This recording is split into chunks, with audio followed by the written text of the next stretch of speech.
NBA basketball fans, welcome back to the NBA Playoff Banter podcast. He's Marshall, I'm Chris, and we're here to discuss everything revolving around the NBA playoffs. Obviously, the game just ended. We have another series tied up 2-2 now to go along with the Dallas and Clippers series last night. That was a crazy game. Of course, we got to get into that. So we're going to break down all this stuff. Later tonight, in a couple hours, we do have the Lakers-Portland Game 4. That's a pivotal one, obviously. We'll start, we'll break that down, preview it. We'll also, not much to talk about as far as the East goes for obvious reasons, but we will talk about the next rounds because a lot of that is either going to get decided or has been decided, no matter really what happens tonight, I believe, because I think Miami will finish it off anyway. But anyway, we are going to get into it. We'll start, though, the show by breaking down what we just literally saw.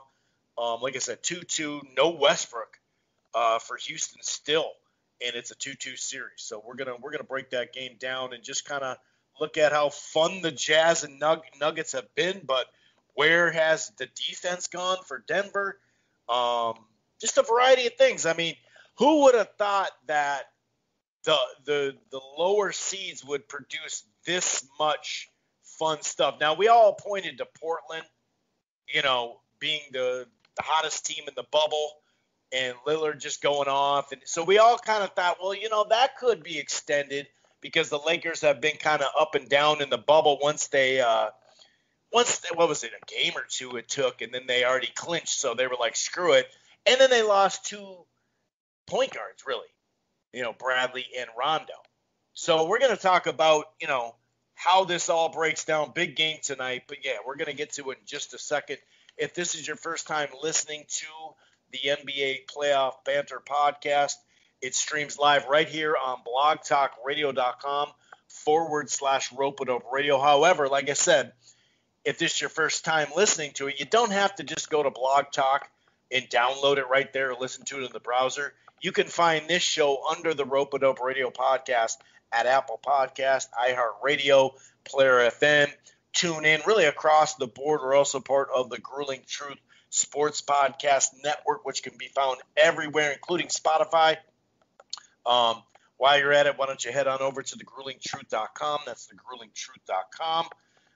It's basketball, it's football, it's baseball, it's boxing, it's everything in between. And one more quick thing, if you're thinking about cutting the cord or you're not quite happy, I got something for you. It's called AT&T TV Now. It's live streaming cable. And right now they got some specials going on. There is the 7-day free trial just to see if you like it. But the plans start as low as $55 a month. There's no annual contract, of course. You can stream it anywhere. They have the cloud DVR. And right now you can get HBO Max free trial for 30 days.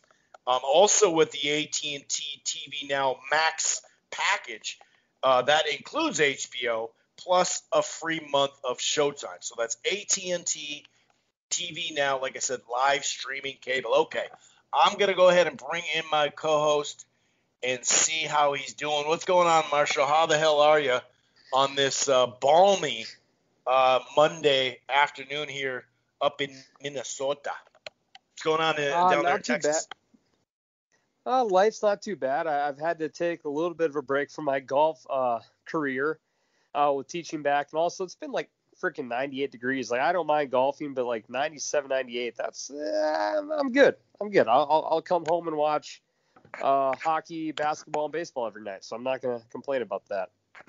But yeah, life's not bad. I do live, I believe, probably about a 15-mile drive from where the Dallas Mavericks play. I do believe we'll get to that team here. That they're kind of making news. Like, in case you don't know, like, that Luka guy is not too bad for a punk ass white boy. He's playing some pretty good ball, Chris. So, yeah, I would say if you look at the LeBron and Magic numbers early in the playoffs, early in the playoff career, I should say, it is crazy impressive, man. What were you gonna say though? I kind of cut you off. No, it's fun watching this kid. I guess I'll be me like my little intro in. It's just it's cool to see superstars grow, and obviously, I mean, you know, he's a name that people have known in the NBA. Like he's a great scorer, and you know, but there's not really been a lot of coverage just because the media doesn't really talk about the Mavs. Like they're not like they're not your regular ABC Sunday afternoon game. You know, the record isn't that flashy. They don't have anyone really besides him, you know, that's like a polarizing figure, like even like a Lance Stevenson or a Beverly or Westbrook. You know, there's not a whole lot to Dallas, but right. You now have a guy who, you know, knock on wood, doesn't get hurt, is developing in like in front of our eyes of like, holy shit, this dude's like special. You know, it was fun to watch yesterday. We'll get to that, but it's cool to see, I guess, another budding superstar. You know, for the last couple of years, it's been Kawhi, LeBron, and kind of they've you know, and the Greek Freak. I think now we're getting to the point, Chris, where I mean, just from the playoffs itself, it's almost you almost got to put the name Luka in that sentence, just as an up and coming superstar that could be on the same echelon, because the stuff this kid's doing really is like, you know, we're talking about the elitist players to do what he's been doing, because these numbers have been just insane. Yeah, no doubt. And scoring has been insane in these playoffs individually and team. Now I know that there's always the different rules, and they do score more points and they score more threes now. That's great and everything like that. I do understand that. So for, you know, don't get me wrong, I'm old school, so I understand those analytics. But you know, Luka actually, if you look at how he started the year, he was right up there in the MVP talk. And then it's not like his play, I would say his play leveled off to still an elite level and still was better than last year. But like you said, the other ones push forward so much, especially Giannis, that it was easy to be like after the first month and a half or 2 months, it was easy because like you said, well, do they really got a chance to win it? Do they really have a chance? They're still trying to make the playoffs. And so that happens. I mean, it's not just Luka. You know, he's only a second-year guy, too. So that plays into it as well. And I like that sometimes you know, a first year you can just explode, and then it can be like, yeah, you look pretty good your second year, but maybe some of the limitations you have get exploited on tape, and so you kind of work your way through that second and third season.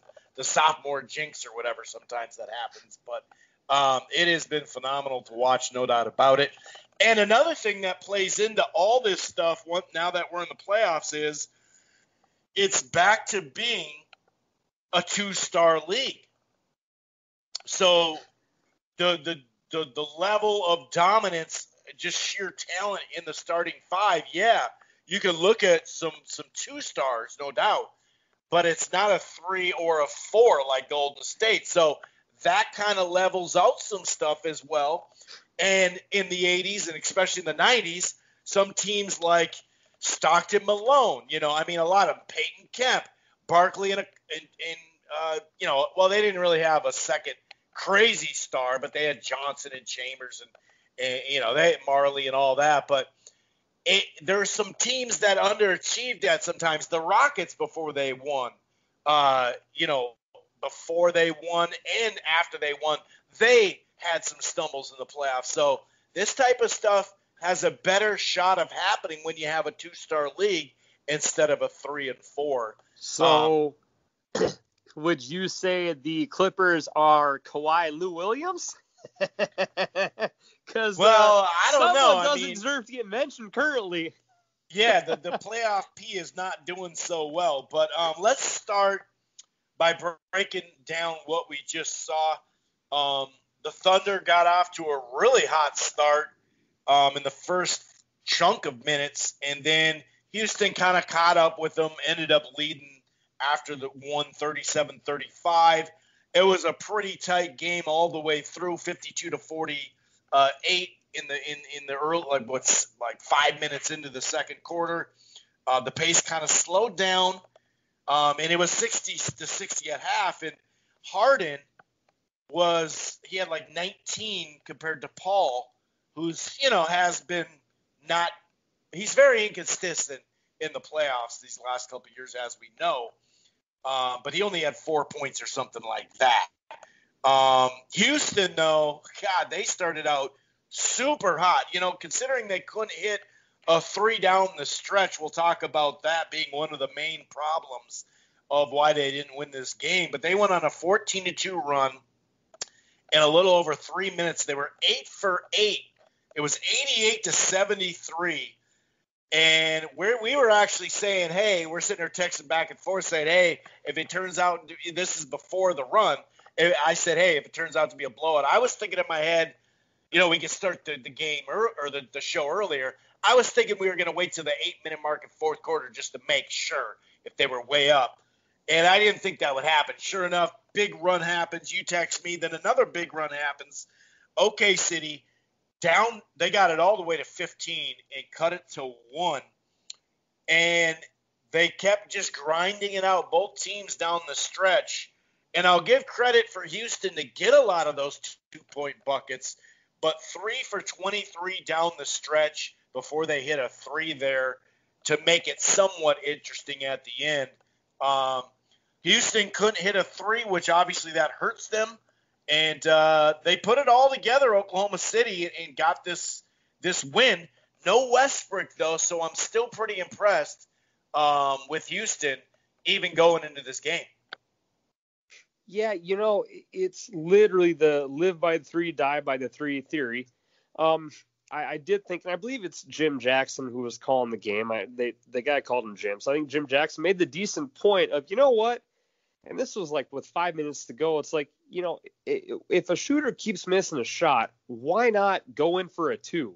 And like Harden did that, like at that moment with like 2 minutes to go, and he made it.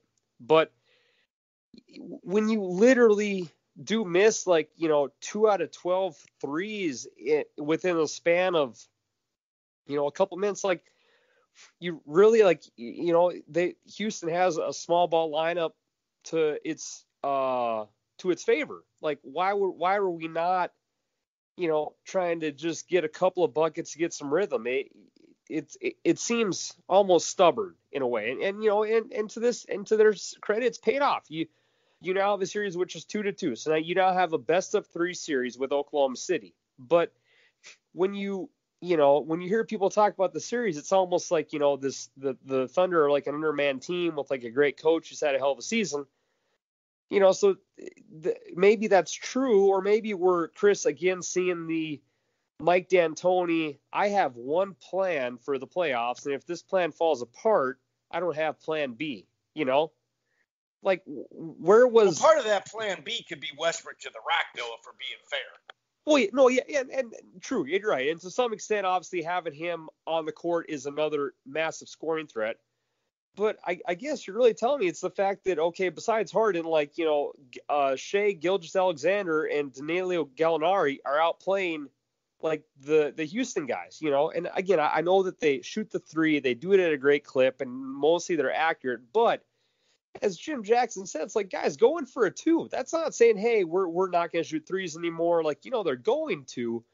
But it just – and, again, I'm a freaking high school coach. But – it just reminds me of games where, hey, the team's in a funk. Like, it's kind of maybe like in hockey, like let's get a garbage goal, or let's attack the net, or in football, like, let's just simplify it or something. It's just they really do not have the backup plan, And shit, Westbrook isn't a 3-point shooter to start with, so from that standpoint, I don't know, but it just blew my mind, Chris. And now you're back into a series where people, I would say had you favored. Because you had a 2-0 lead, and, you had some rhythm going, and you had the confidence, and then you had a tough nail biter, maybe some bad replay luck in game 3. Now it's a 2-2 series again. And again, maybe in game 5, the Rockets hit, a good chunk of threes again, but I don't know. It's just, we're back to a coin flip. Maybe Westbrook comes back. I've not heard any, I guess, positive news saying that he would.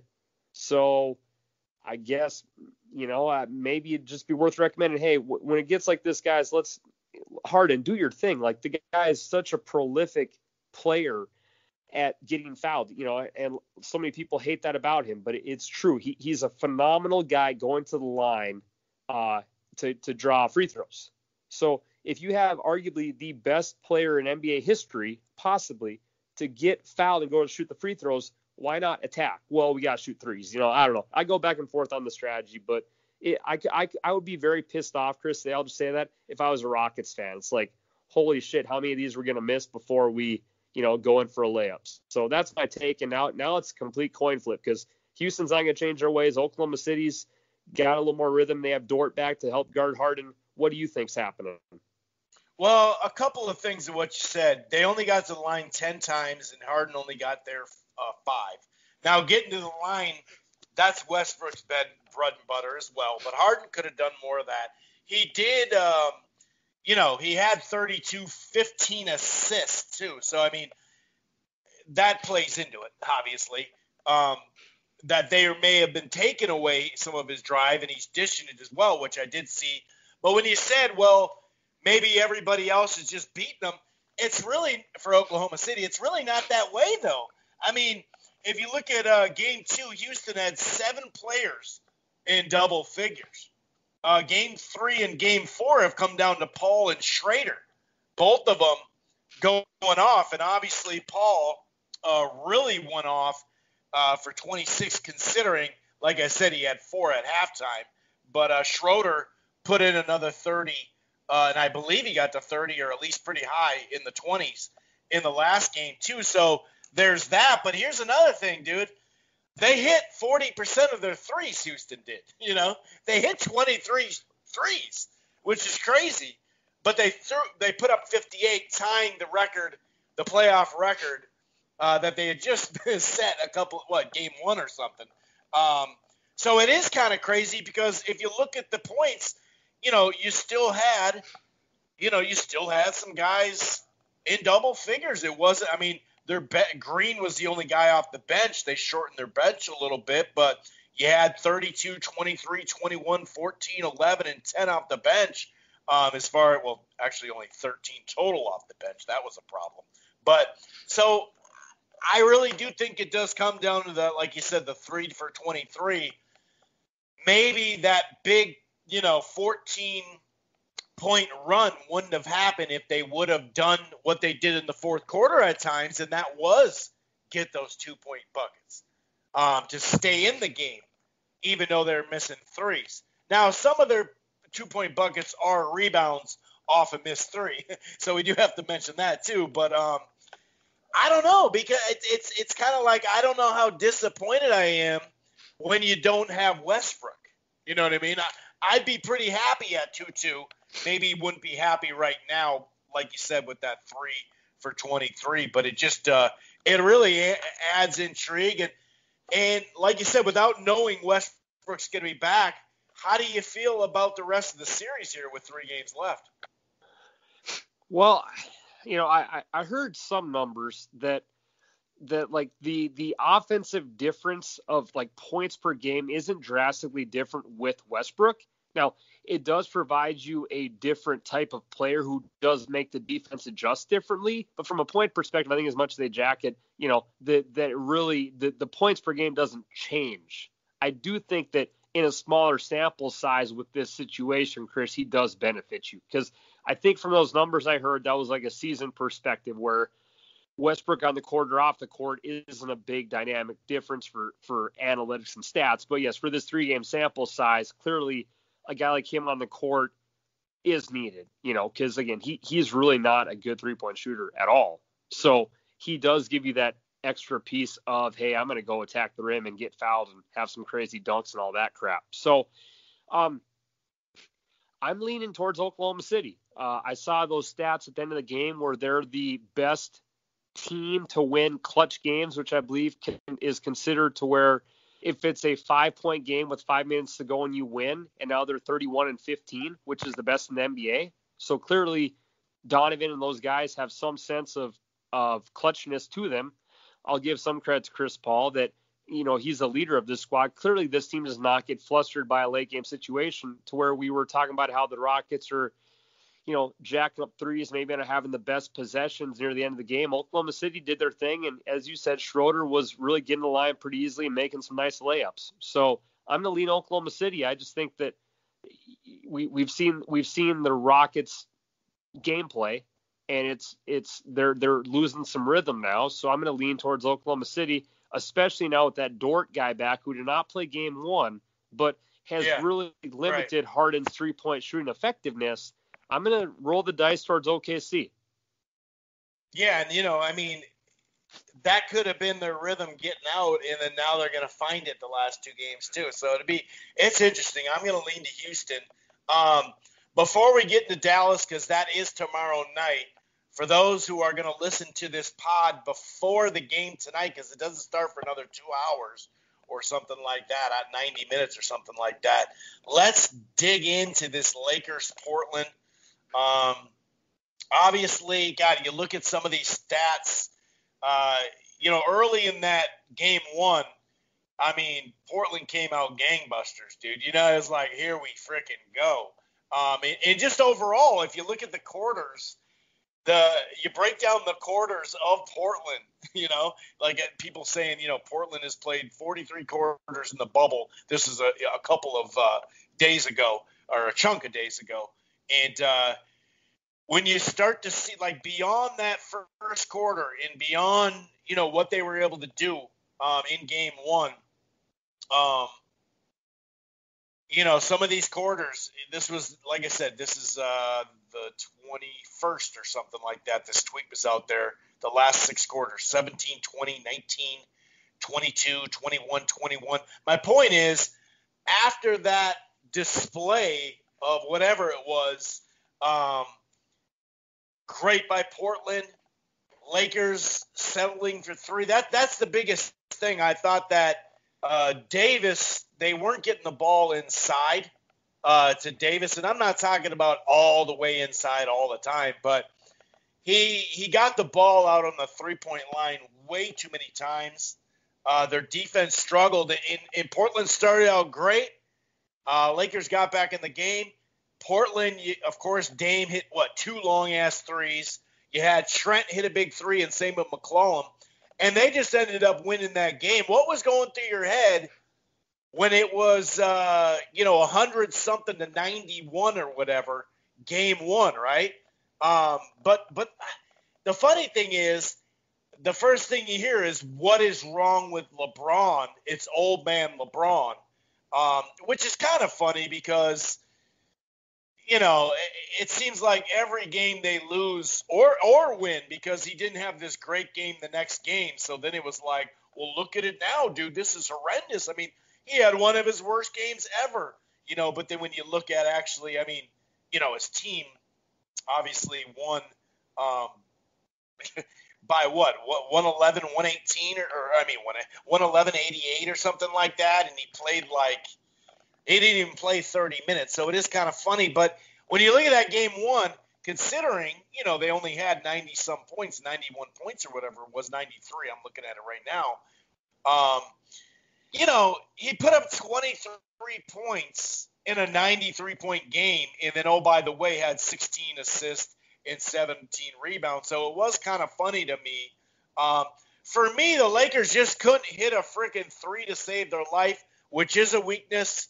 They didn't play as good a defense. What were you thinking right then? Then we could talk about the last couple of games that have, it seems like they featured Davis down low more.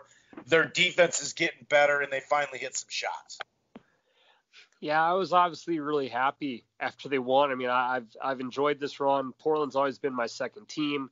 Like, everything about them winning game one, it's like, man, this journey is going to continue.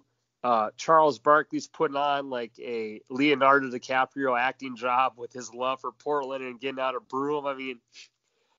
Everything was looking beautiful. And, Lillard did his thing. McCollum with his broken back, which I really don't think he has, because despite one report, like, if the dude has a broken back, it's got to be like the lightest broken back ever, because the dude's got to be a bone we've never heard of, Yeah. Like, come on.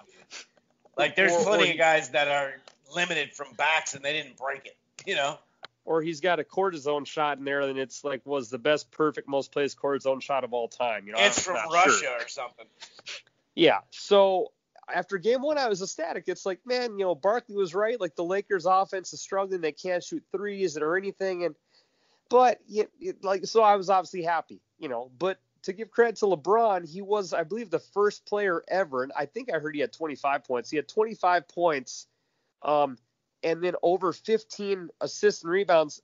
That's the first time that's ever happened in a game for playoffs. But there's got to be something wrong with him, though.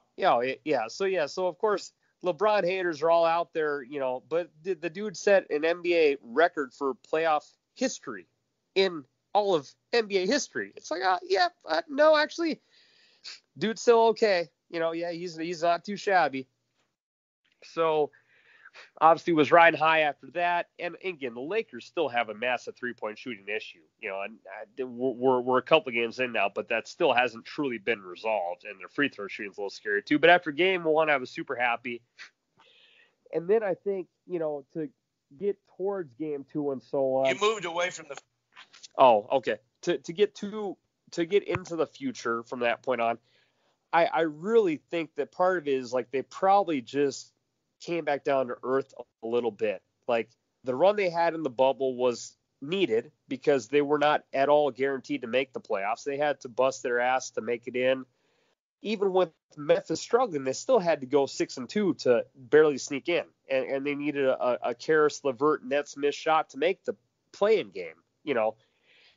So I think after they won game one, there probably is some sense of reality of like we're playing like on a video game like cheat code level, and you can't do that forever. And the Lakers defense is actually not that bad. People talk about their offensive woes, but defensively they've actually done pretty good. So I was super happy after game one, and I think part of it now is over the year you could make the argument they're the best defensive team for the year. Yeah, and so I think part of it's sadly the fact now, because I love Lillard and all those guys, but I think part's the fact that, hey, I'm sure LA made a couple of adjustments. Lillard has not gone for 40 in a game. He's been a little bit normal, which is nothing to be ashamed of. So I think now you're really gotten to the point where you're going to need a Lillard crazy game again with some McCollum and Melo help. And Melo's, it's nice to see him, become more of a scorer like he used to be. And then you're going to need the Lakers to have another cold night from three. It's like the tide is really shifted, unfortunately, but I'm also not a LeBron basher, so I'm not going to, if the guy wins again, I'll give the guy more credit. But I think, Chris, the Portland fun has worn off. And sure. I forget what game it was, but I almost never hear announcers say this, but I think it might have been Weber, but they're like, dude, Nurkic looks exhausted. And maybe it's the fact he lost his grandma. Maybe it's the fact that dude's been playing lights out. But I think Portland as a team probably needs like a 3-day off break where it's like, can we just like regroup and get our shit together again? Because you had like an incredible 12-game run, and now you're faced against a huge, tall, lengthy team, and there's been no time for them to catch their breath, my friend.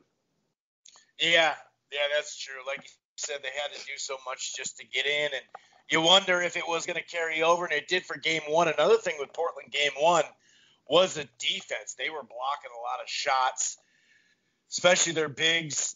They got some length on that team in general down low, so that kind of went away. Like I said, the heavy lift in Davis and LeBron, especially last game. LeBron went off 38, almost a triple-double. They got the ball, like I said, closer to the hoop. Just more, not just to Davis, which they did do, but also just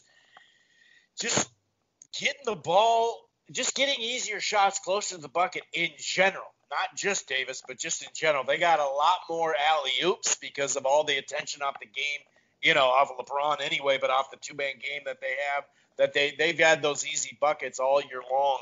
And I think that definitely made a big thing. And like I said, they did finally hit some threes. I do still think, though, they're going to need they're going to need Rondo back because at least Bradley's not coming back.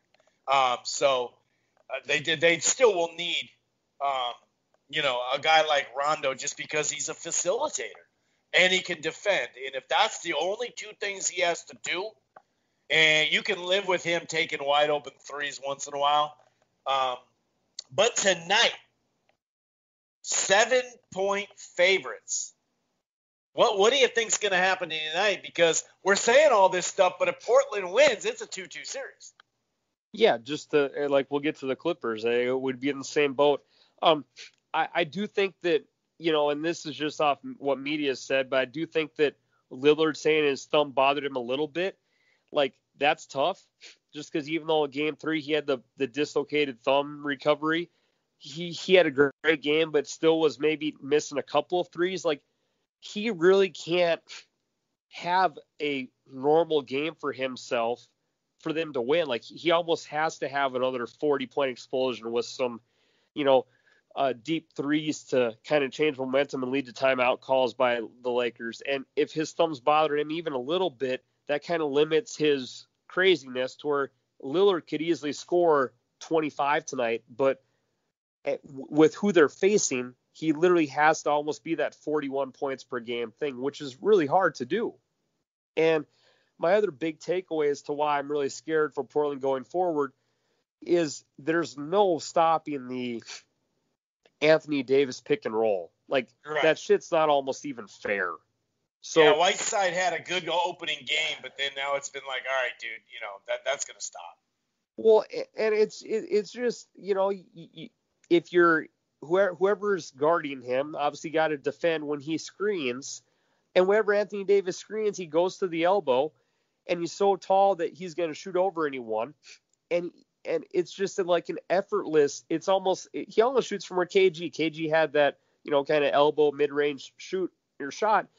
It's the same spot for Davis, and there's really no way to stop the pick and roll. So I'm not quite sure how you answer that.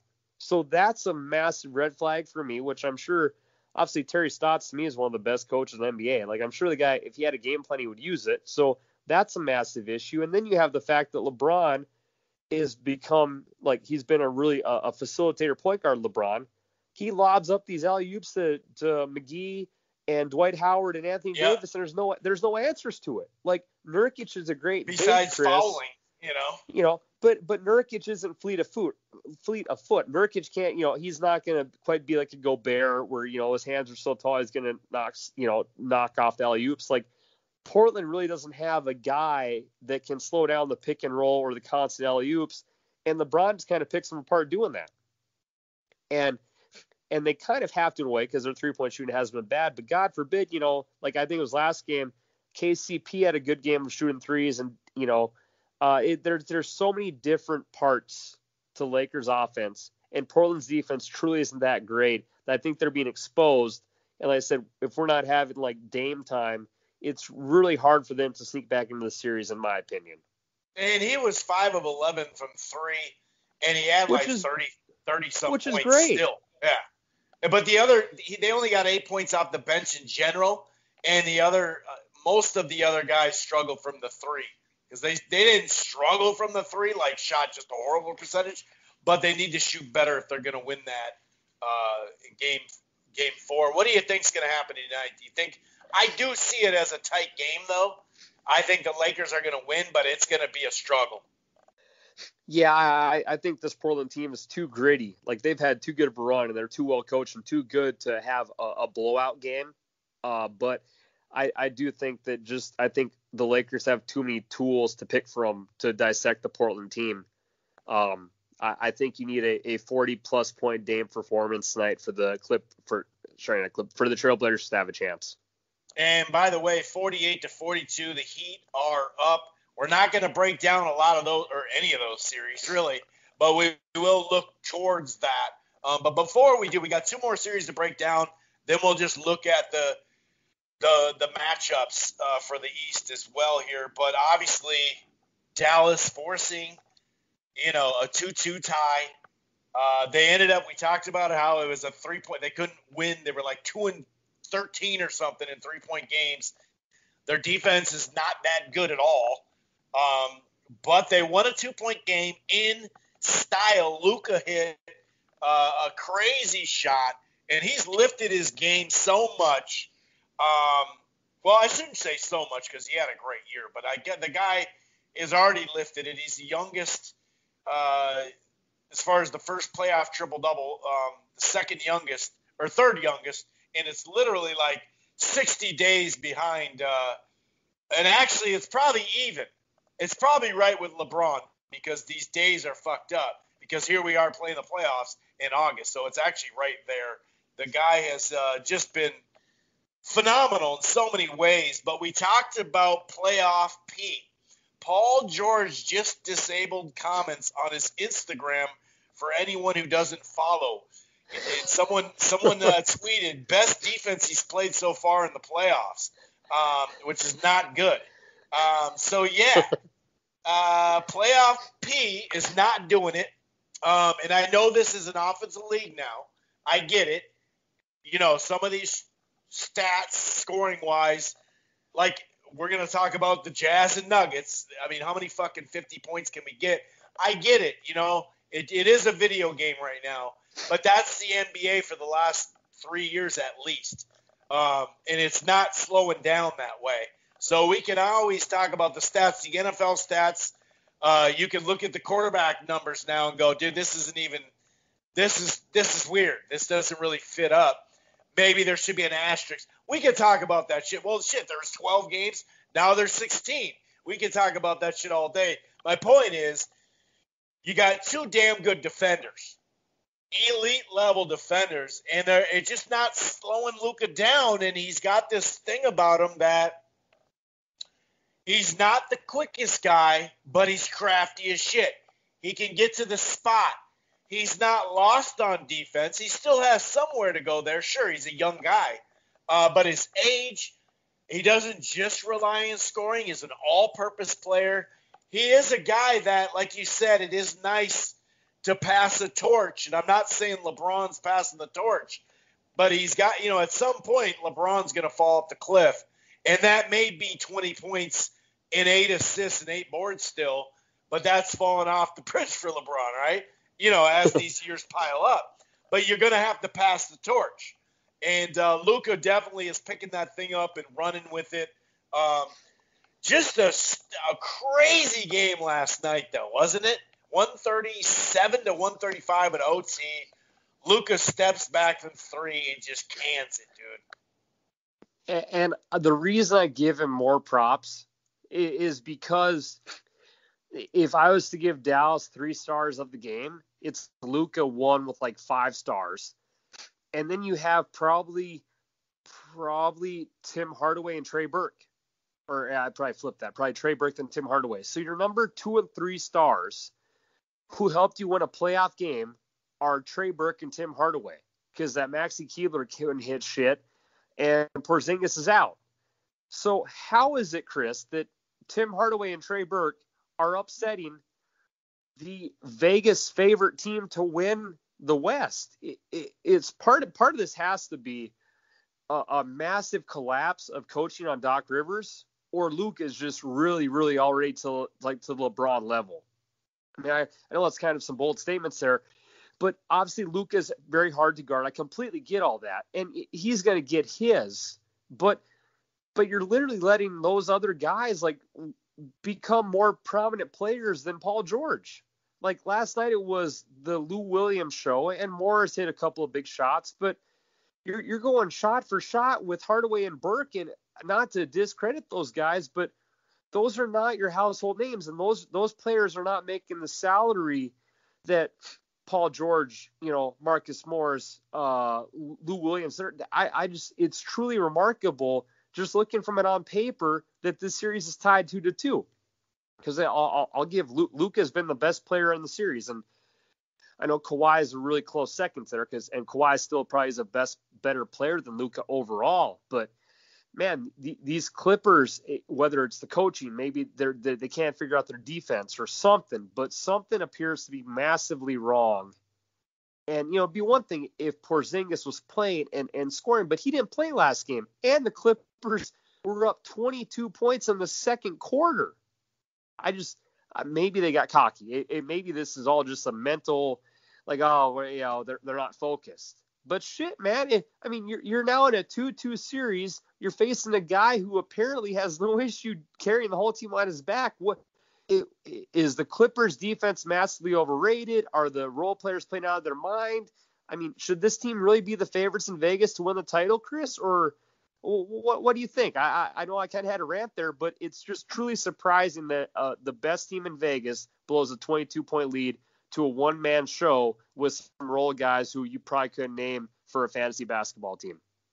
Well, and that's what was interesting. But Porzingis, the last two games, we can't say he hasn't done anything. No, just for last game. I'm sorry, 2 out of the last 3. Yeah, last game he only played 20 minutes, right, or something like that. Not much.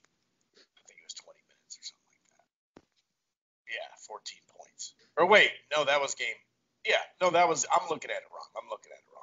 Because he had 34 in a losing effort on against the Clippers, and then he had 23. Only 7 boards though, so like you said, he's not going nuts. That is kind of interesting.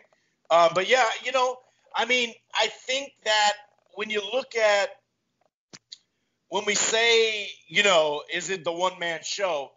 Well, okay, let's look at the game 2. I'm looking at game 2, 127 to 114. They had 3 Curry off the bench. They had a 15, 16, and 13 off the bench. Hardaway had 17. Porzingis had 23. So I wouldn't say 6 players in double digits is a one-man team per se. Williams, of course, off the bench, he's going to score, but they didn't get a whole lot of other stuff. I do think that there is they got to figure something out with Luka and get the ball out of his hands to an extent. I know that's harder to do nowadays, but you still got to do it. And it just seems like he can just find his spot. Like you said, he's hard to guard, but it's because he's crafty too. I mean, that up and under Euro step last night was silly, but, Leonard's doing his thing, period. He just is. It's 2-2. I mean, a lot of this has to be George. I mean, we did see years ago when Wade in the playoffs, and I'm not trying to say it's the same thing because Wade was actually not healthy, whereas I don't think that's the case with George. Wade was hurt back then. But when he was going against the Spurs, those last couple of years, even when they won, it was like, dude, Wade's not the same guy. Well, I think that if it's a 2-star team, you do have to step up, And Porzingis is actually outplaying George as well. So, yeah, you're right. Defensively, they have to figure something out. Now, remember, they're going against analytically, literally one of the best, if not the best offensive teams. I think we should put that in there. But you got to, it's a 7-game series. You had 4 games to look at it now. So, Doc Rivers, sure. But I also think the playoff P. I mean, that's the most thing that stands out to me.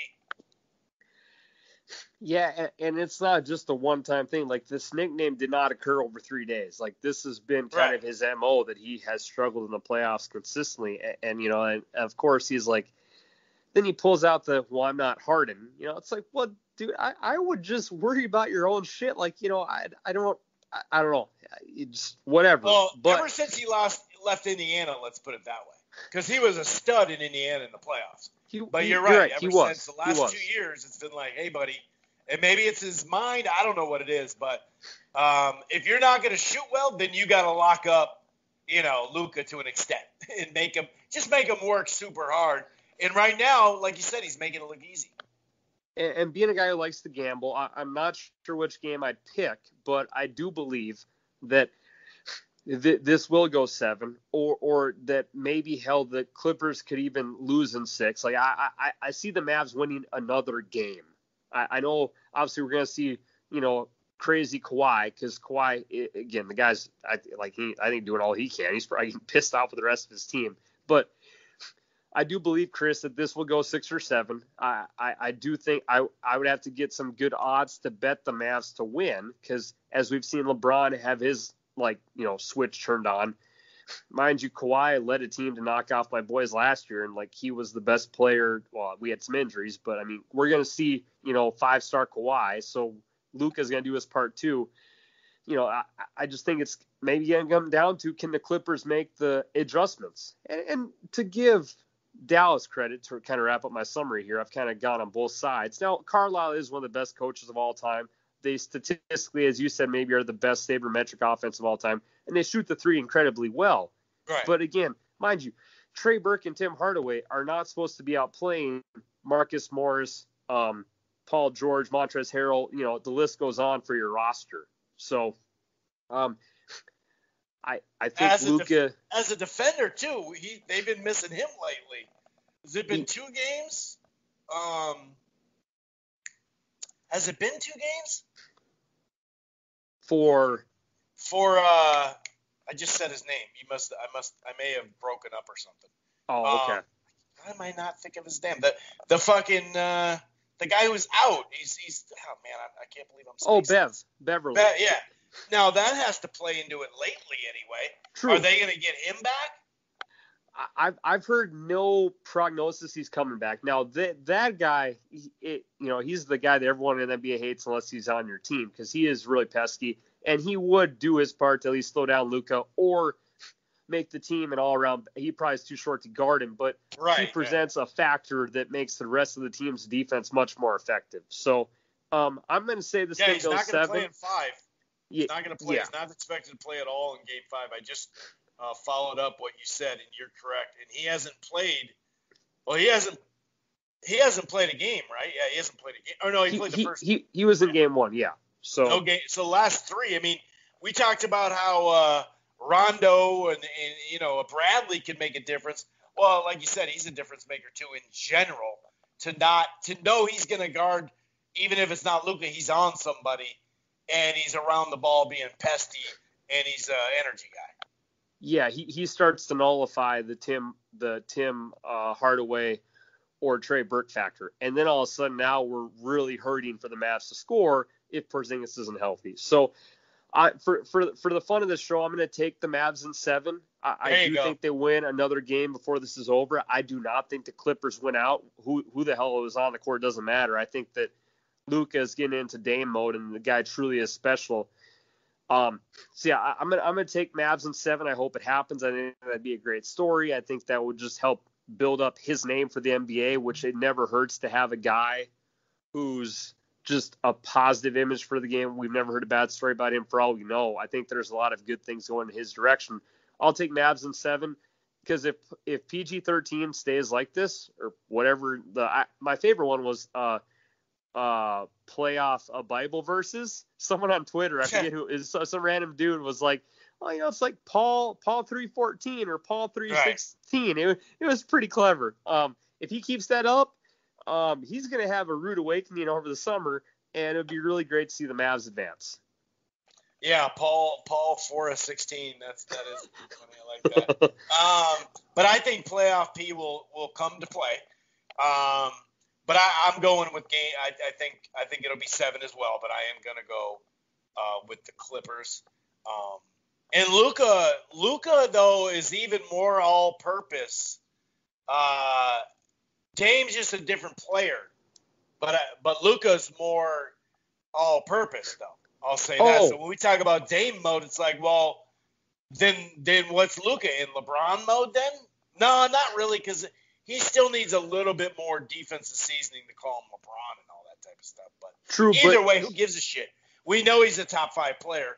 And that top 5 player fucking list is really about 10 deep, dude. 12 deep, I swear to God. It really is. It's literally about 8 guys in the top 5 that you can make an argument for. Let's keep it moving, though, here. The Jazz Nuggets. Been a really fun series. No doubt about it.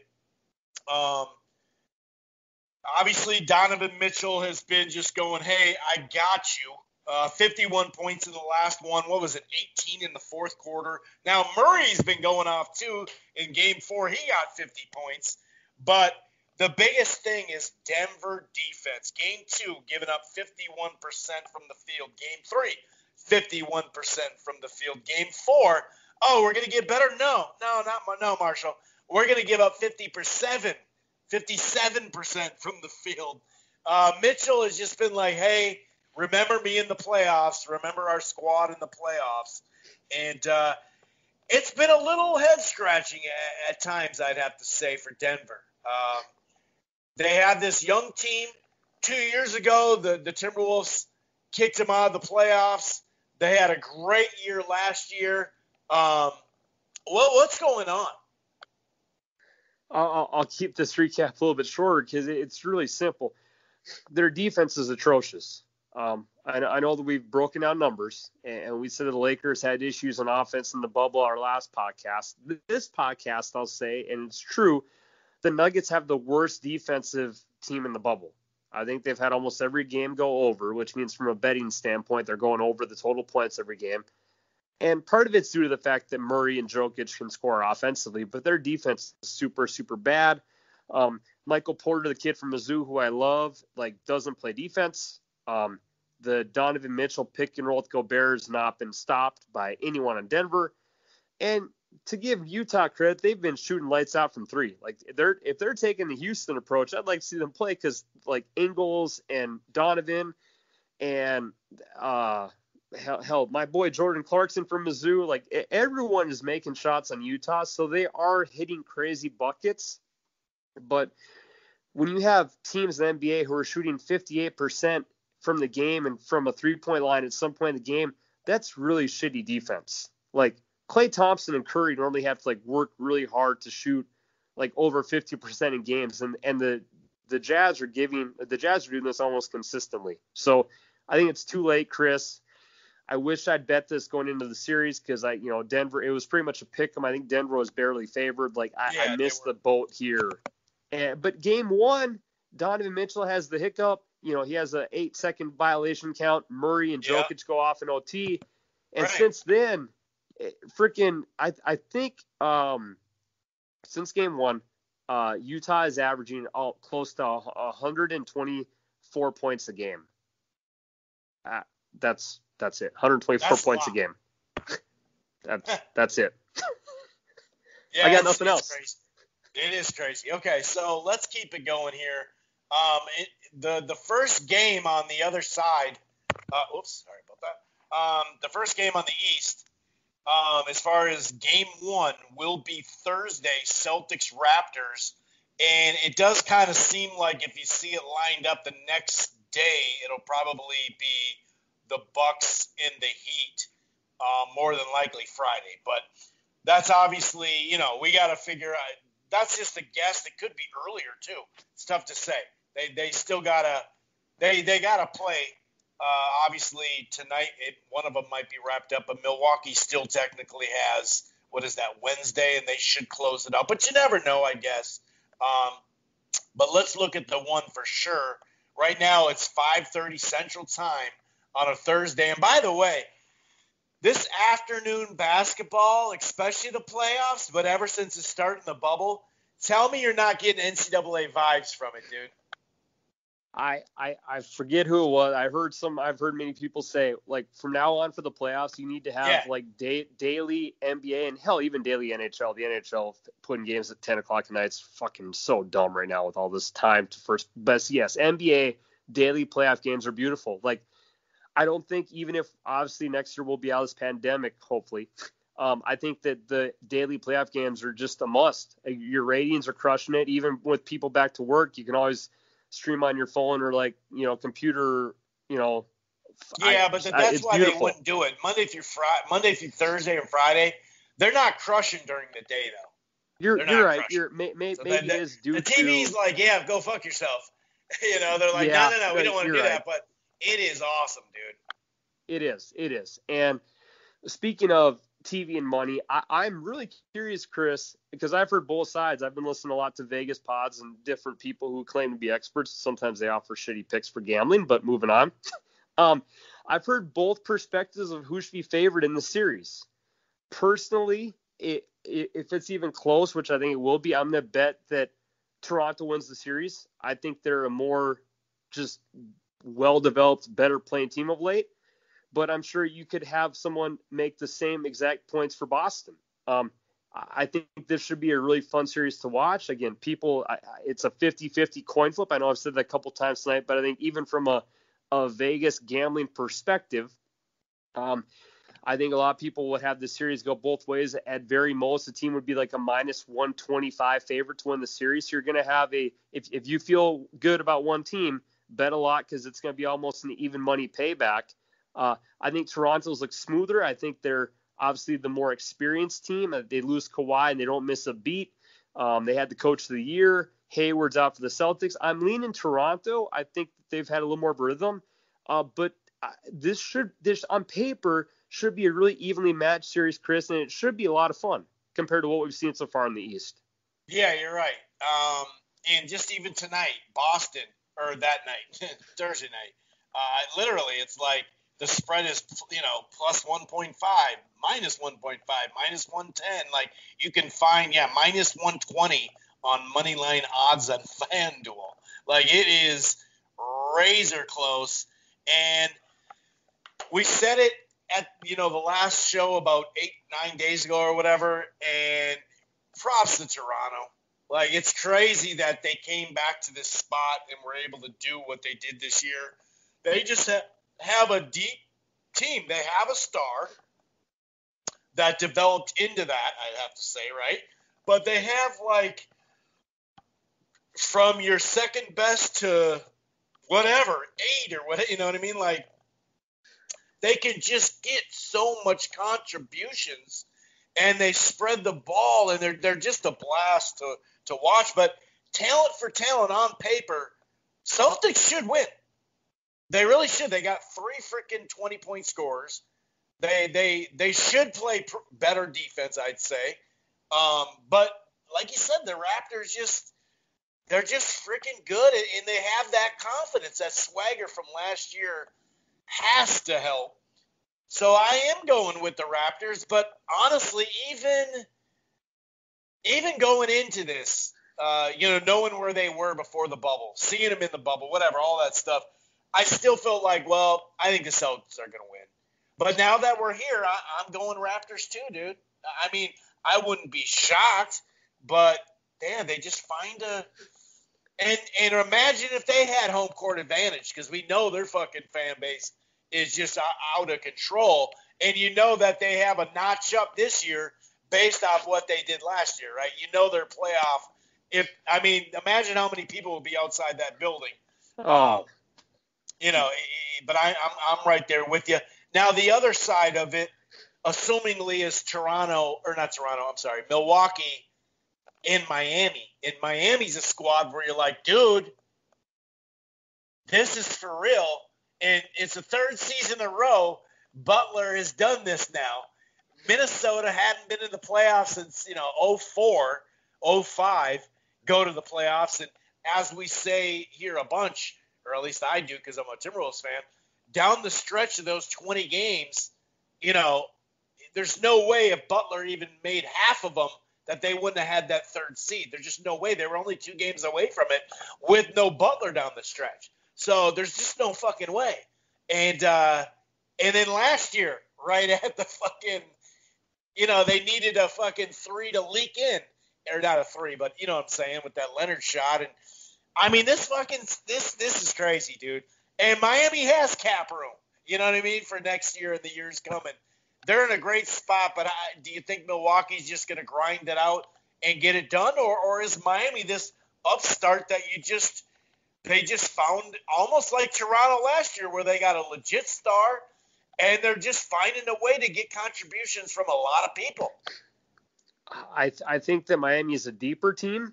I think that maybe statistically speaking, Milwaukee might be better. I do think one interesting thing is going to be that Milwaukee's defensive theory is to pack in the paint, and this is just simple basketball 101, trying not to confuse people, but they don't like to give up layups, which obviously is really effective of a defensive strategy because they also have crazy long length with Antetokounmpo. But the Heat are really good shooting the threes. So I'm not really going to really worry about what the hell the Magic did. They had injuries, and that really wasn't even much of a game or a series. But if you're going to let Duncan Robinson and like Hero just like jack up threes, that's going to be an issue. I know that, Miami beat Milwaukee during the regular season. I think they enjoy passing the ball. They love setting picks. I think they're really maybe an offense, Chris, that's meant to challenge Milwaukee. And this is true. And again, I'm copying what NBA people say, but Milwaukee really doesn't have an offense when people block the paint for the Greek Freak. Like when people kind of just put a wall and do what they do to the other teams. Like Milwaukee's offense has had issues when you lose game one to the Magic, when you lose the 15-point game to the Nets. I know that, it was a bubble game, but still, like, Milwaukee's had signs of, like, this team offensively doesn't quite have a rhythm when the Greek Freak can't get going. So I'm taking Milwaukee. My buddy's got a bet with another friend of ours that if the Miami, he made this bet a while ago, but quickly, if the Miami Heat make the Eastern Conference Finals, he owes my buddy a pretty much a free bar tab for a year. So if Miami makes the finals, anytime he takes out my buddy, it's free drinks for the year. He made that bet jokingly drunk, but a bet's a bet. So we're all pulling for the Heat to make the Eastern Conference Finals, so one buddy can pay my other buddy free drinks for a year. So I'm going Heat, man. I'm going to be an alcoholic for the rest of the year. You know what I mean? Like, I don't give a shit. I'm cashing in, dude. And they beat them 2 out of 3 times. Miami beat them this year. Now, I'd have to go back and make sure everybody was in the lineup, of course. But it kind of stood out that the one game that they did win is when they put up 130 points. Weird, Yeah, I think that I don't think this will be a blowout. I think that it should be fun. Again, you have a savvy veteran coach in Spo. I'm sure NBA people would say that Budenholzer is a better coach, but I mean, you got to look at Spoelstra's track record. He's proven more. Maybe at this point, Budenholzer has a lot of love, but Spoelstra will not get out coached. He might not win, but he's going to have a good game plan set up. And again, if the Bucks offense struggles and they let Miami shoot the threes, this should be a really, really fun series. I hope Miami wins for personal reasons, but I think it should be entertaining basketball. Hell, both the Eastern Conferences should be really good semifinals, Chris. But I hope the Heat win. I'll go Heat in 6. God dang, I can't believe this is happening. Wow. And they didn't make it last year either, Milwaukee, when they should have, and it looked like I'm going to go Miami in 7. Jesus Christ. Maybe it's just the Butler thing. I don't know. But, yeah, you broke it down very nicely. I'm going in 7. Any last words before we get out of here, sir? You can take us home. Yeah, as we wrap up this nice hour of talk, I'll finish it how I started it. If you have the time, watch Luka. The kid is special. He's actually bigger than I thought. The dude's actually kind of built like a truck. He's a fun basketball player to watch. Kawhi's going to bring out his game. Do yourself a favor. Again, try to watch the Dallas Clippers game. Hopefully Dallas can win 5 and win 6. That would be a very, very fun podcast next week to do if the Clippers are sent home and the Twitter parade begins. Until then, stay safe, wear a mask, and make sure to get out and vote. We're about less than 2 months away. So y'all have a good, safe night. The boys are out. Peace.